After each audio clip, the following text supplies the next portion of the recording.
যারা অবৈধভাবে বাংলাদেশে থাকতেছে, এটা আপনার নিয়মটা হয়তো আপনারা জানেন। আপনার যে ভিসা দেওয়া হয়, আপনি একটা কান্ট্রি থেকে ধরেন 100 দিনের বা 3 মাসের জন্য ভিসা নিলেন, আপনি যদি ওই বেশি ক্রস করেন, যাওয়ার সময় কিন্তু আপনি যাইতে দিবে, বাট একটা ফাইন দিয়ে দিতে হবে। এই ফাইনটা আমরা কিন্তু প্রথম অবস্থা 5 গুণ বাড়িয়েছি। যেখানে 200 টাকা ছিল, ওখানে আমরা 1000 টাকা দিয়েছি। আগে ছিল যে যত দিনে থাকেন, যাওয়ার সময় আপনি 30,000 টাকা বুঝি ম্যাক্সিমাম দিতে। আমরা কিন্তু এটাও উঠে দিচ্ছি যে যত হবে, যত লাখ টাকা হবে অত দিতে হবে।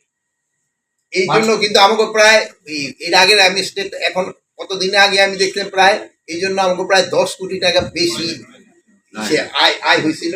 এবং এতে আরেকটা ইন্ডিকেশন ছিল যে যারা এই ভিসা ছাড়া আছে আমাকে বাংলাদেশে, তারা আস্তে আস্তে চলে যাচ্ছে। আর 31 তারিখ পর্যন্ত আমরা তাদের দিচ্ছি যে যারা প্রপার দিয়ে এই ফাইন দিয়ে চলে যেতে পারে।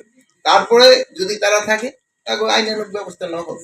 আমাদের আজকে যে আলোচনাটা ছিল বা মিটিংটা যেটা ছিল, ওই মিটিং এর মেইন এটা ছিল হলো যে আমাদের যে এই 17 থেকে 20 পর্যন্ত যে একটা সম্মেলন হবে বিজিবি এবং ইসের ভিতরে, এটা মানে কি কি জিনিসগুলি আলোচনা হবে এবং আমাদের পজিশনটা কি হবে ওইটার ব্যাপারে।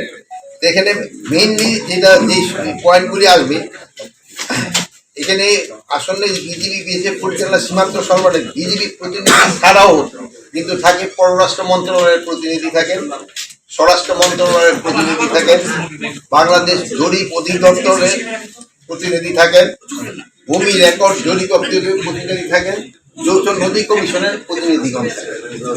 যেমন এই জন্য এই মিটিংটার মধ্যে বিভিন্ন মন্ত্রণালয়ের জিনিসগুলোও কিন্তু আলোচনা। এখানে মেইন আলোচনার ভিতর থাকবে যে বিএসএফ যে ভারতীয় নাগরিক এবং ভারতীয় দুষ্কারী কর্তৃক সীমান্ত হত্যা ও সীমান্ত নিরস্ত বাংলাদেশি নাগরিকদের উপর গুলি চালান, আহত বন্ধ করা। জানেন যে ভারতীয় নাগরিকরা বিএসএফ এবং এবং অন্যান্য যারা যে আমাদের যে সীমান্তে যে হত্যা করছে, এটা যেভাবে হোক তাদের বন্ধ করতে হবে। এটা কোনোভাবেই গ্রহণযোগ্য না, এটা ইন্টারন্যাশনালিও এবং যে কোনো জায়গায় হোক। এটা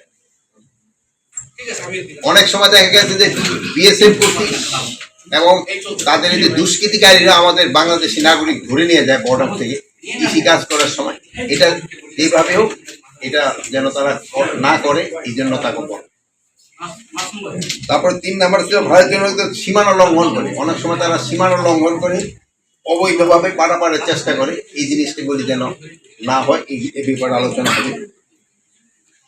প্লাস এই ভারতীয়রা অনেক সময় তাদের বর্ডার বেল্টে অনেক সময় এই যে মাদকের বিভিন্ন এই ফেন্সিডিল কারখানা, এইসব কারখানা এই তৈরি করে আমাদের দেশে এই জিনিসগুলি, যদিও ওই ফেন্সিডিলটা তারা ঔষধ হিসাবে বলে বানায়, কিন্তু আদারওয়াইজ বানায় এটা মাদকের জন্য এবং আমাদের বাংলাদেশের ভিতরে দিয়ে দেয়। এইটার এই বিষয়গুলি নিয়ে আলোচনা।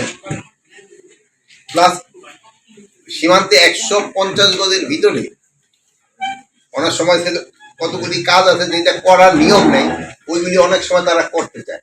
আর কিছু কাজ আছে যেটা করতে হলে জনদেশের পারমিশন লাগে।